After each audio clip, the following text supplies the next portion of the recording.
My name is Christian von Koenigsegg. I'm 40 years old, and for half of my life I've been on the quest to be a leader in the hypercar industry, utilizing Swedish design combined with visionary technical solutions. Our latest car, the Agera R, is built in the old hangars of a former Swedish fighter jet squadron. Their symbol, a ghost, is now proudly painted on the back of every Koenigsegg.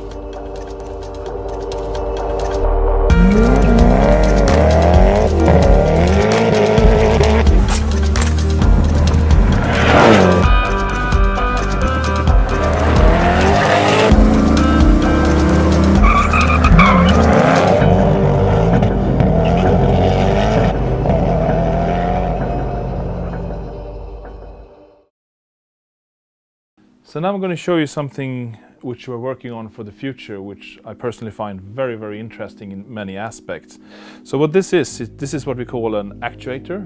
It's a free valve actuator. Most of you who are familiar with combustion engines and especially car engines know that there are camshafts involved to move the valves inside the cylinder head.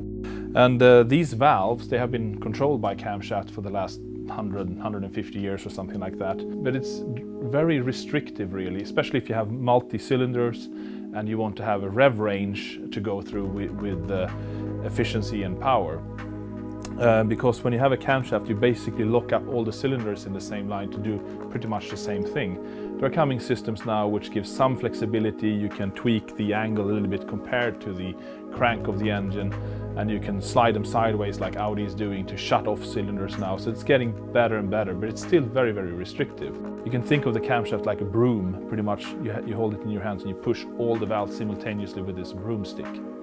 What the free valve system does is that each valve becomes individual. So if you think of the valves like keys on a piano, suddenly instead of pushing all the keys at the same time with a broomstick, you can actually play the keys with your fingers, which is the free valve idea. And then of course the engine can perform in a completely different way than being forced into a preset pattern of combustion. So what we're going to show you here is this is like a small cutout of a cylinder head. Here we have one valve. Normally there are two intake valves and two exhaust valves, but here is just a small rig to run one of these free valve actuators. So basically here you have the valve, here you have the actuator. It goes into like this. This is lubricated by engine oil and pressurized by pressurized air, which acts like an air hammer to move this out. Then the engine oil makes sure it stays stable and can lock it in different positions, and then air or a metal spring, air spring or a metal spring pushes it back. So we have individual control over each valve, which brings great benefit to the combustion cycles in the engine. So it's actually a snowballing effect. The engine becomes lighter, smaller, cheaper, cleaner. It can change the look of the car in the end. So it's a very, very interesting technology that I'm sure one way or the other will conquer the cylinder heads of the world. So here we'll go in a little bit to details how it works. Urban, who is partly responsible for this development, will show you a little bit what it looks like. It's a very simple control system. We have one signal for each valve, and when we tell it to open, it opens with a few milliseconds delay, and when we tell it to close, it closes with, again, a few milliseconds delay. This it can do at very high speeds, up to 20,000 RPM if necessary. The same size of actuator is actually good for a small motorcycle engine revving 15,000 RPM and a truck engine revving 2,500 RPM, because the motorcycle valve is very light, so it takes the same energy to drive it backwards and forwards at 15,000 RPM as it takes to drive a huge heavy truck valve backwards and forwards at 2,500 RPM. So it's very neat that the same actuator basically covers the need for all different engine sizes. So now we're running at what kind of RPM here? Well, here's a little bit over idle. This is actually the movement of the valve. So you can see it goes quickly up and then it stays flat up. It's like having a square camshaft profile to make the engine breathe really well. If you would have a square camshaft profile, it would break immediately because it would jump off the edges and would start hitting the valve stem and it wouldn't work. But with the free valve system, you can actually open any way you like and open really fast, stay open flat, and then drop down. Here it's possible to see the valve seating as well, that it's a smooth curve, so it doesn't hit the valves, it creates noise and wear.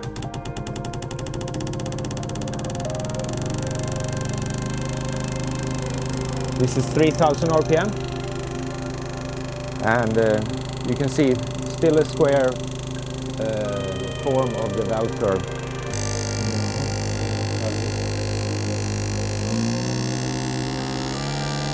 It's 9000 RPM.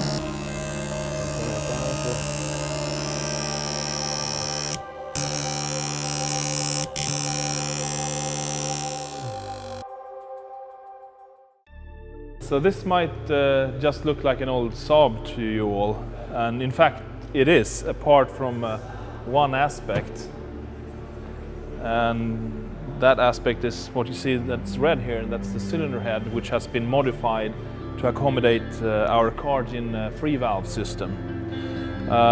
So basically what we've done here is we've taken the cylinder head apart, machined out all the mountings and so on for the camshafts, and installed 16 Cargin free valve actuators. And then we have designed a special valve cover, or it's not really a valve cover, it's more a lid containing pressurized air channels and pressurized oil channels coming from the engine oil side. You can see the height of this black cover here. That's the same height as the standard cylinder head used to be. So even when we retrofit it, when it's not optimized for space, it's anyway lower than the standard cylinder head, so the engine actually shrinks and becomes lighter.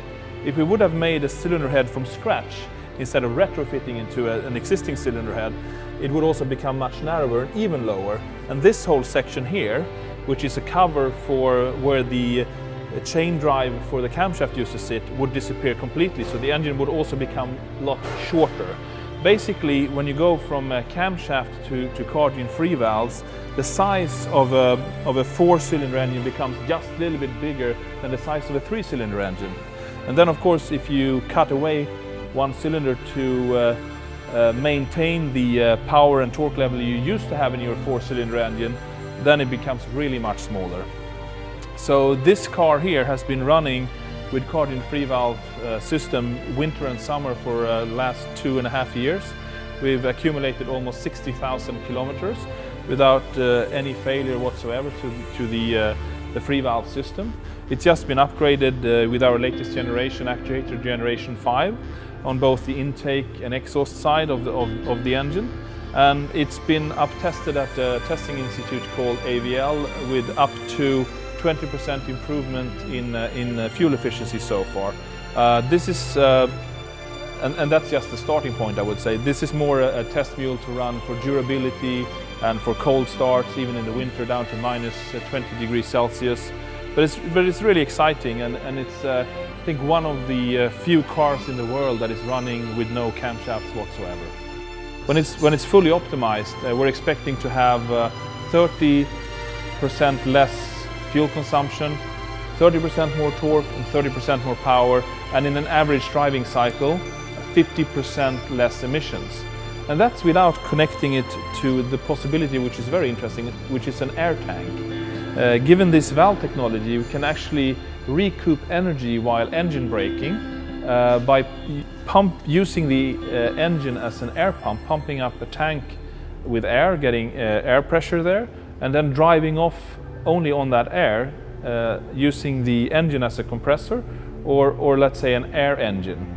That compressed air can also be used for boosting the engine while using fuel to have like a really big, quick spooling turbo which consumes no energy. So instead of storing energy in a battery, an electric battery, we're using an empty tank of air. So that's kind of the next step of this technology, but already without that, it's huge benefit compared to normal camshafts. This technology is not yet in Koenigsegg, and it's something, of course, we might plan to do for the future. Will be another 3-4 years out before it's in any production car, and hopefully the Koenigsegg could be one of the first.